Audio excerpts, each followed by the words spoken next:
Hello students, welcome to class 12th economics and we are doing the chapter balance of payment.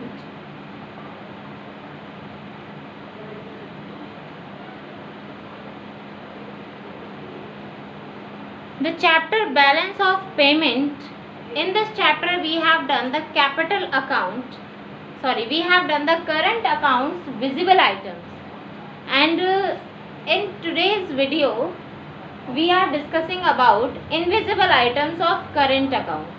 Current account के invisible items के बारे में हम बात कर रहे हैं। यहाँ पर जो करंट अकाउंट है उसके अंदर रिकॉर्ड होता है export and imports of goods and services का, तो उसमें विजिबल आइटम्स के बारे में हम बात कर चुके थे कि जो गुड्स का एक्सपोर्ट्स एंड इम्पोर्ट्स होता है वो विजिबल आइटम्स के अंदर इंक्लूड होता है।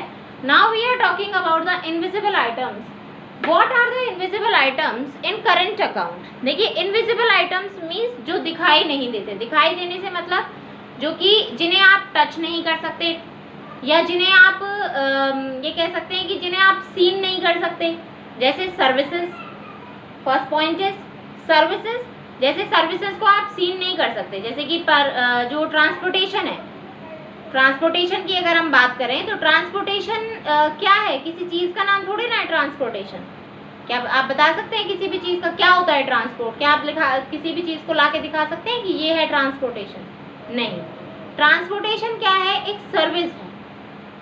सर्विस मीन्स जो भी आपके पास जो भी गाड़ियाँ हैं, जो भी आपके पास गुड्स करियर का जो भी आपके पास सामान है, उसको आपको यूज़ करके सामान को इधर से उधर ले जाने की जो सर्विस आप दे रहे हैं वो होता है ट्रांसपोर्ट। इसे कहते हैं हम ट्रांसपोर्ट। तो ट्रांसपोर्ट क्या है? इनविजिबल आइटम है। तो सर्विसेज, ट्रांसपोर्ट क्या है? एक सर्विस है। सर्विस क्या होता है? इनविजिबल आइटम होता है। अब ये जो इनविजिबल आइटम्स हैं इनको हमने 3 पार्ट्स में डिवाइड किया है, यानी कि जो दिखाई नहीं दे सकते, जो टेंजिबल होते हैं। फर्स्ट है services. What are the services? देखिए अब सर्विसेज में हम बात करेंगे exports and imports of services. Services में हम बात करेंगे किसकी? Exports and imports of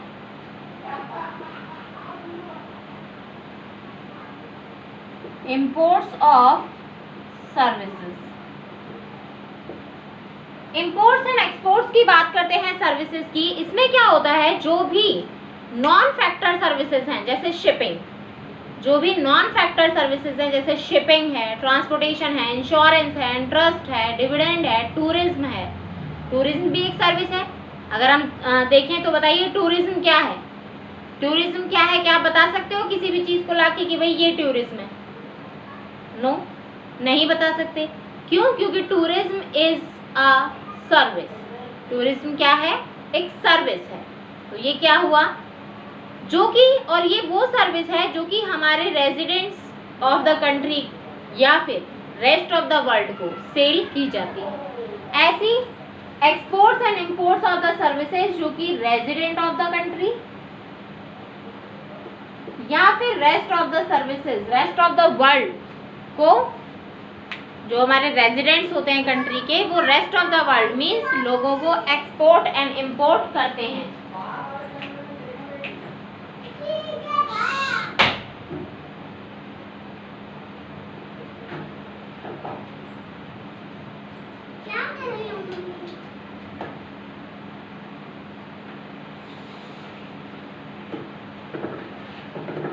Exports and imports of services.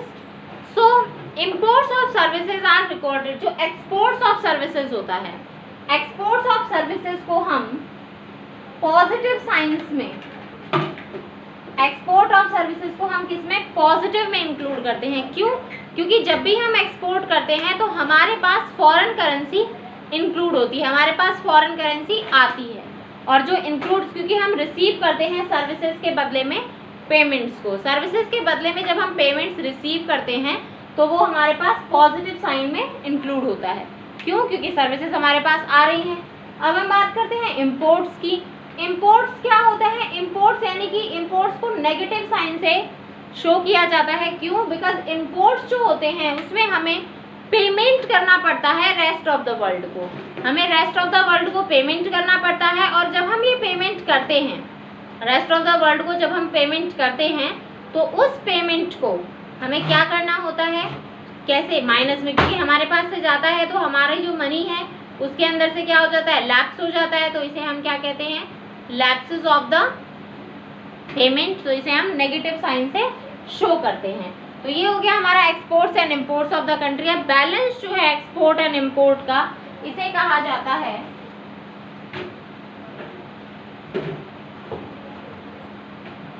Imports and exports का बैलेंस जो है, बैलेंस ऑफ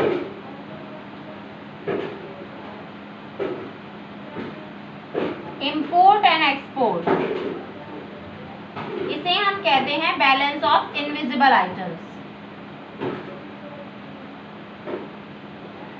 मीन्स इनके बीच में जो भी डिफरेंस होता है, इनके बीच में जो भी डिफरेंस पाया जाता है एक्सपोर्ट्स एंड इम्पोर्ट्स के बीच में, उसे हम कहते हैं बैलेंस ऑफ इनविजिबल ट्रेड या बैलेंस ऑफ इनविजिबल आइटम्स। अब हम बात करेंगे यूनिलैटरल ट्रांसफर की। ये सर्विसेज आपको बिल्कुल अच्छे से समझ में आ गया होगा।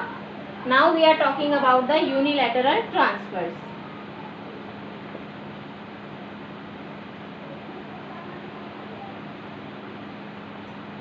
यूनिलैटरल ट्रांसफर्स क्या हैं? देखिए, यूनिलैटरल ट्रांसफर्स होते हैं, unilateral transfers are those transfers which in those to receives and payments any service and return, these are one sided और one way transfer। ये जो ट्रांसफर्स होते हैं ये वन साइडेड या वन वे ट्रांसफर्स होते हैं। these include जैसे गिफ्ट, रेमिटेंस, जैसे किसी की हेल्प कर दी, ये क्या होते हैं, जैसे एड। यूनिलैटरल ट्रांसफर्स जो होते हैं ये वन साइडेड ट्रांसफर्स होते हैं।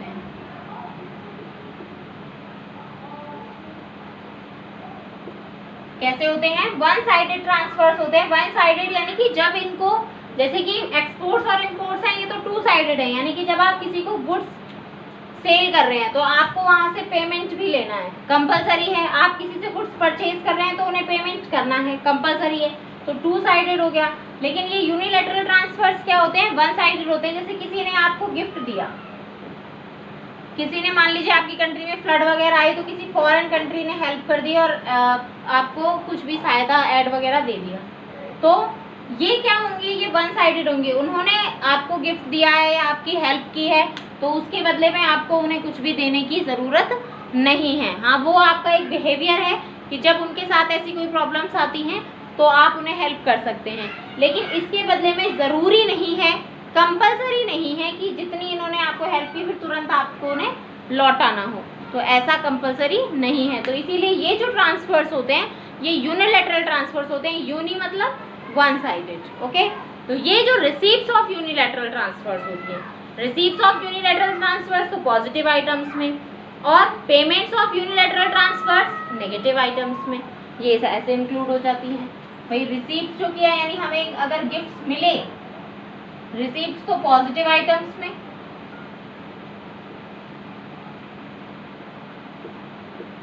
और जो पेमेंट किए जाते हैं यानी किसी को अगर हम गिफ्ट दें तो वो नेगेटिव आइटम्स में इंक्लूड होते हैं।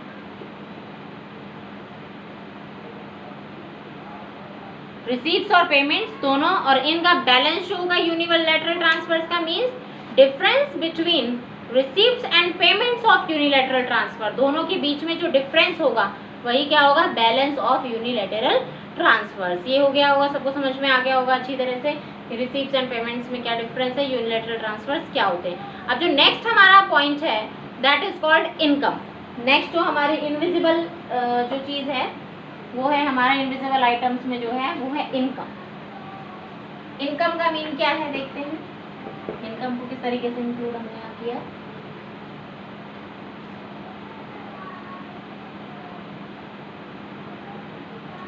इनकम, इनकम जो है उसको इन्वेस्टेड इनकम और compensation of employees, national income में हमने ये पढ़ा था, कंपनसेशन ऑफ एम्प्लॉयज, एक इन्वेस्टेड इनकम होती है और एक compensation of employees. Invested income क्या होती है? जो हमारे प्रॉफिट्स हैं, जो भी हमारे एम्प्लॉयज इंक्लूड वेजेस, सैलरीज वगैरह, ये कंपनसेशन ऑफ एम्प्लॉयज में आते हैं।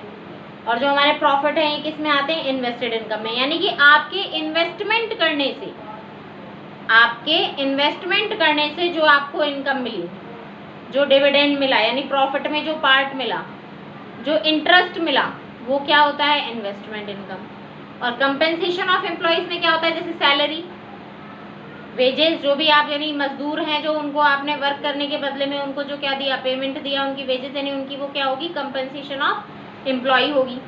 इनकम्स रिसीव जो होती हैं उन्हें क्रेडिट साइड में इंक्लूड करते हैं, ठीक है।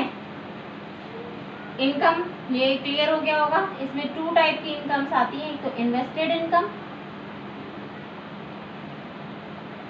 और दूसरी आती है कंपनसेशन ऑफ एम्प्लॉयज।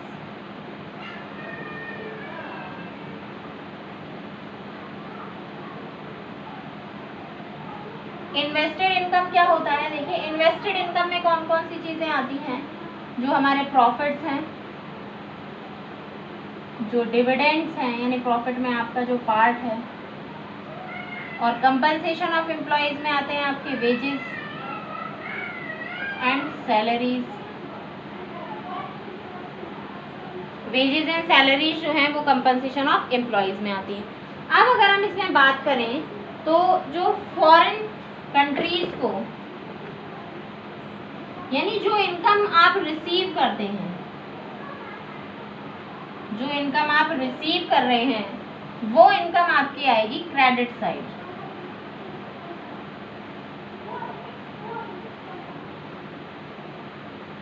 और जो आप पे कर रहे हैं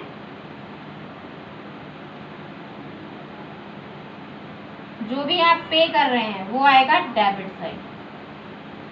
यानी जब आपके पास कुछ ऐड हो रहा है तो वो क्रेडिट साइड आएगा, यानी ये पॉजिटिव साइन और ये नेगेटिव साइन। जब आप पेमेंट कर रहे हैं तो वो debit side, and when you earn something, जब आपको कुछ रिसीव हो रहा है तो वो आपका आएगा credit side, means positive side. Payment made by resident of the country, जो रेजिडेंट्स हैं हमारी कंट्री के, वो जो पेमेंट करते हैं वो किससे आएगा, यानी कि आप किसी चीज़ को एक्सपोर्ट कर रहे हो तो वो आपका क्रेडिट है, यानी आपके पास पेमेंट आएगा। और आप किसी चीज़ का इम्पोर्ट कर रहे हो तो वो आपका डेबिट है, यानी आपके पास से पेमेंट जाने वाला है। तो ये हो गया होगा क्लियर बिल्कुल आपको, ये हो गया हमारा डेबिट एंड क्रेडिट साइड। अब हम बात करते हैं बैलेंस ऑफ इनविजिबल आइटम्स का।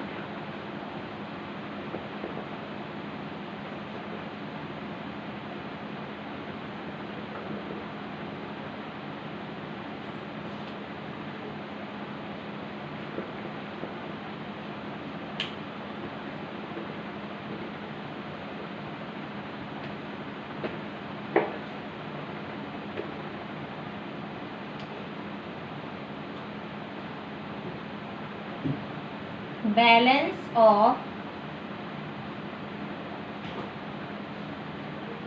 Invisible items. So balance of invisible items जो है, इसमें देखिए हम क्या बैलेंस क्या है, अभी मैंने आपको सारी चीज़ों का बैलेंस जो है वो शो किया।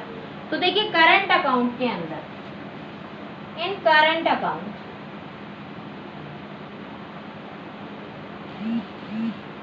करंट अकाउंट में जब भी आप कोई एक्सपोर्ट करेंगे, कुछ भी रिसीव करेंगे, यानी कोई भी जो रिसीव करना है गुड्स का, सर्विसेज का, या यूनिलैटरल ट्रांसफर्स में कुछ भी रिसीव जब करेंगे तो वो आप इंक्लूड करेंगे credit side, means positive side. जब भी आप एक्सपोर्ट हो गया, जब भी आप इंपोर्ट्स करेंगे गुड्स एंड सर्विसेज का, यूनिलैटरल ट्रांसफर में आप पेमेंट करेंगे, ये तो यूनिलैटरल रिसीप्ट्स होंगी जो क्रेडिट साइड होंगी। यूनिलैटरल ट्रांसफर्स में जब भी आप पे करेंगे वो होगा आपका डेबिट साइड, और ये आपका नेगेटिव पॉइंट्स में आएगा। अब ये आपका हो गया debit side and credit side. Debit side means payment आप कर रहे हैं, यानी आपके पास से पैसा जा रहा है, और क्रेडिट साइड मीन्स आपके पास पैसा आ रहा है। अब हम बात करते हैं the net value of these credits, जो नेट वैल्यू होती है इन क्रेडिट्स एंड डेबिट्स की। नेट वैल्यू, नेट वैल्यू को ही हम क्या कहते हैं, balance of invisible trade.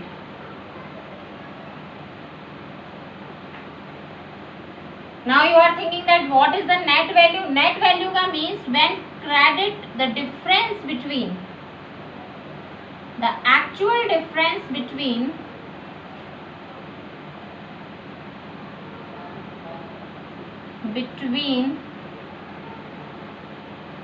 credit and debit. Credit and debit के बीच में जो एक्चुअल डिफरेंस आता है उसे हम क्या कहते हैं? Net value of balance of invisible trade. ये नेट वैल्यू होगा. क्रेडिट और डेबिट को जो भी डिफरेंस आएगा उससे हमें पता लग जाएगा कि क्या ज़्यादा या क्या कम है. अब इस नेट वैल्यू एक्चुअल डिफरेंस में काफ़ी सारी जो कंडीशंस हैं वो आती हैं. किसी भी current account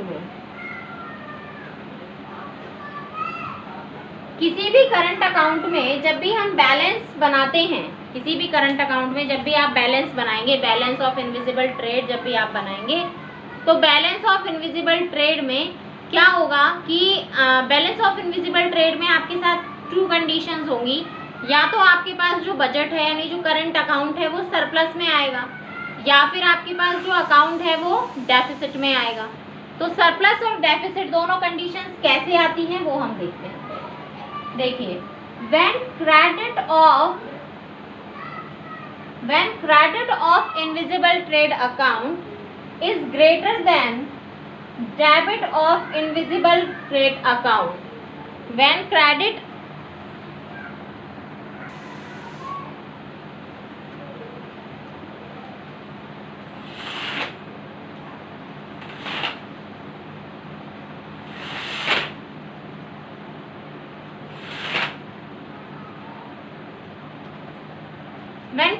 is greater than debit in current account, it is shows surplus of current account.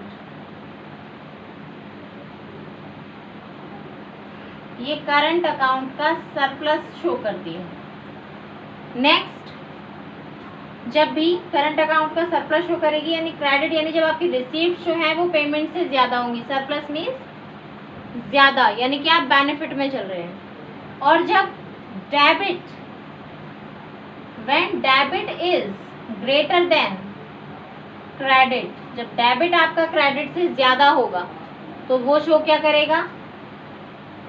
Deficit of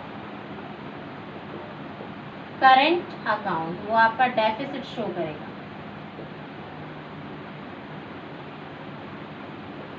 credit and deficit आपका ये शो करेगा.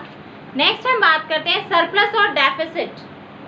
इसी को हमें क्या करना होता है? एडजस्ट करना होता है. जब भी अकाउंट जो है हमारा सरप्लस का बनता है, जब भी हमारा जो बजट है या करंट अकाउंट हमारा सरप्लस में होता है, तो हमें उसे इक्वल, यानी हमारी जो कंडीशन, हमारा जो कोशिश होती है वो क्या होती है? क्रेडिट और डेफिसिट को इक्वल करने की. क्रेडिट एंड डेफिसिट को, क्रेडिट एंड डेबिट को इक्वल करने की. और जब हमारा बजट डेफिसिट का होता है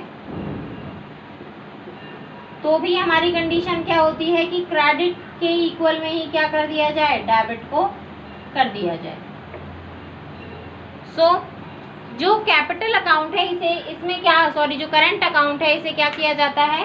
कैपिटल अकाउंट से एडजस्ट किया जाता है. अब कैपिटल अकाउंट क्या होता है वो हमारा नेक्स्ट टॉपिक है. सो ये हमारी इस तरीके से एडजस्टिंग जो है वो की जाती है.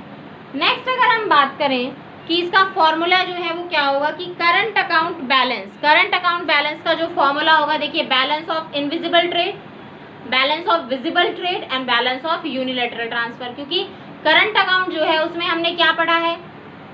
Visible items, invisible items and unilateral transfer. तो तीनों का करंट अकाउंट का बैलेंस क्या होगा?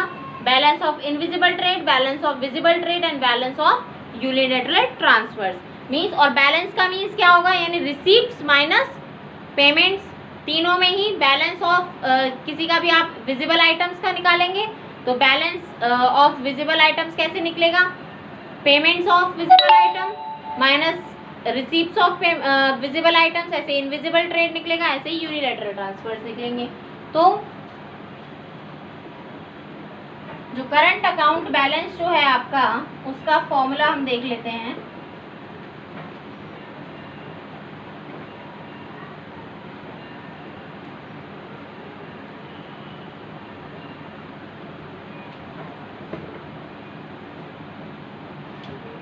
Current account balance.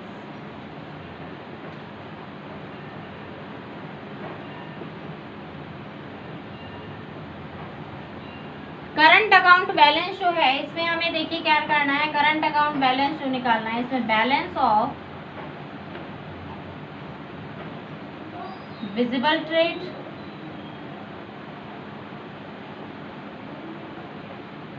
Plus balance of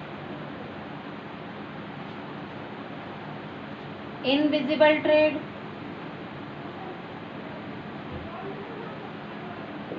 plus balance of unilateral transverse.